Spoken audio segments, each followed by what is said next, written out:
Glenn Beck has a new target. He is dead set on taking down progressive Mitch McConnell. Yes, that's right, Mitch McConnell, a leader of the Republicans in the Senate, a progressive, according to our good friend Glenn Beck. Let's hear him tell it.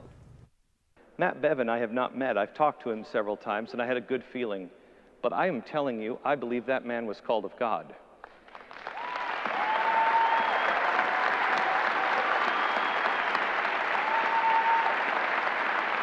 These are the people we have begged for. These are the men and women that we have prayed for. These are the people, I know you're the same as me. I am down on my knees every day. God, help us, please. He is.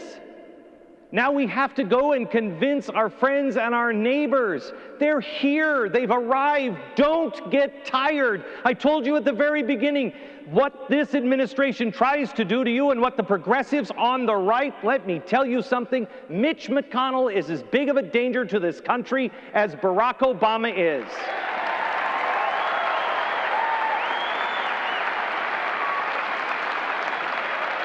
The progressive disease is in both parties.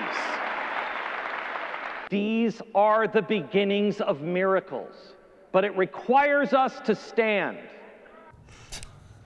Not stand for logic in this case. I'm always looking for details. I mean, my favorite line, I'm sorry, I'm going to take it from both of you guys, because I know you'd probably liked it too. Mitch McConnell is just as dangerous to this country as Barack Obama. So as soon as you, wait a second. There's Obamacare that they always talk about. There's the weakness of foreign policy. We're talking Obama's problems. Then Mitch McConnell is trying to repeal, you can't put all this together. Yeah. So how is he just as much of a danger? Do you think Mitch McConnell's dangerous? Do you think Obama's dangerous? And why do you think so? They're obviously enemies. There's so many collisions of logic in this statement. Most people who are supporting this guy and clapping are like going, I don't know what he's talking about. But it sounds really good. He started going like this. He was on TV. And he goes, we pray, you're just like me. No, nobody's on their knees every day praying for Matt fucking Bevin to come in and figure out what to do. This comes into. You think? I'm sorry, I'm going to filibuster for a second. Earlier, John asked me, as someone who believes in God, do people ever look up and say, what the fuck is wrong with this guy? So they do, but they're not in this audience cheering and applauding because they're thinking. So people who actually don't know what they're talking about, and they're not on their knees every day praying, asking for a Matt Bevin, because one of the big basic tenets is, why would you worship another? It's a dude. It's a man who's trying to run for office. Why do you think he's godly? Why do you think he's, what's the term? He said God sent, or he's of God or something like that. Sent by God. Yeah, and I was like, come on, dude. Called of God. Yeah, called. It was a very odd term. All those ones made sense. If a called of God. So he's answering our prayers with Matt Bevin, because Mitch McConnell, who just talked about God last week, he's lying. We need to flesh this all out. Which one of these guys is lying about their connection to God? Make up your mind, who do you hate more, It's a little confusing, but I'm not that surprised by Glenn Beck being confusing like that. Logic is not his strong suit, and people eat it up. At least the folks that, the subset of people that are willing to pay money to go onto his paid site and follow along with what he says. I find it a little disturbing that he is a quasi-preacher in this. He's sort of stepping over, and has been for a couple of years now, apparently, stepping over into this sort of preacher type, sermon type thing. As many recovering alcoholics do. He's just decided to take it on for himself and become the preacher himself. And also he's redefining words again.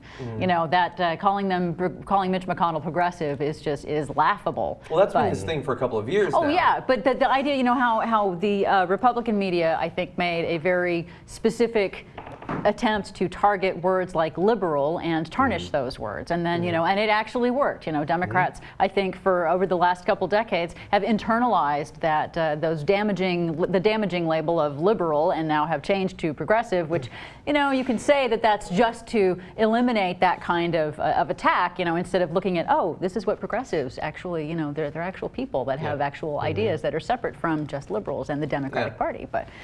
Yeah, you won't get that he's logic from Glenn predicting, Beck. I have to give him credit for at least a bold prediction, if nothing else, saying that Matt Bevin he's not just a good candidate to run against the progressive Mitch McConnell, but he's in fact been sent by God.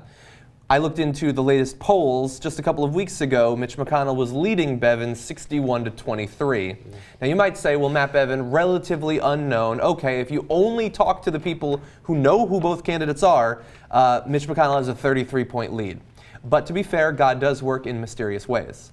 Now, the final point that I want to make about this is that Glenn Beck is a scary guy. And I don't mean scary to me. The people who should be scared when they see this is Republican politicians and potential future Republican politicians.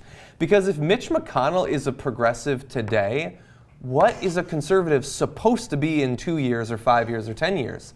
Like, we don't expect much ideological purity on the liberal side. Like, we've just grown accustomed to the fact that if we get somebody who's kind of center-right and won't start a bunch of wars, oh, that's hope and change right there. But on this side, they are so emboldened by, honestly, a pattern of some successes but a ton of failures. They still think that they should be getting, like, Mussolini. Like, that's a goal every time. And I don't know where that will put them in a couple of years. He has set himself on a path to be perpetually dissatisfied with even the most extreme of candidates. Well, we have the logic line of scrimmage that keeps getting moved. I know we talk about goalposts all the time, but this is their starting point, and this is where the battle lines are drawn. So they keep pushing it one way, of course, so that if you fit in this one crazy lib, progressive Democrat, that's another one of the words, you're one of the, you're now boxed in. You're just sitting there with this small minority, which again becomes the perception for everyone in the world or in our country. And then so the rest of it becomes, oh, well, you know, if you move anywhere, as you mentioned, to the right, then, you know, you're making some sense, or, oh my God, you're a little bit more sane than the last guy. It's so you're fighting on a really negative grounds all the time. You can never say, this is a logical point that I'm making because I'm a liberal and this is what we do in this country, liberty.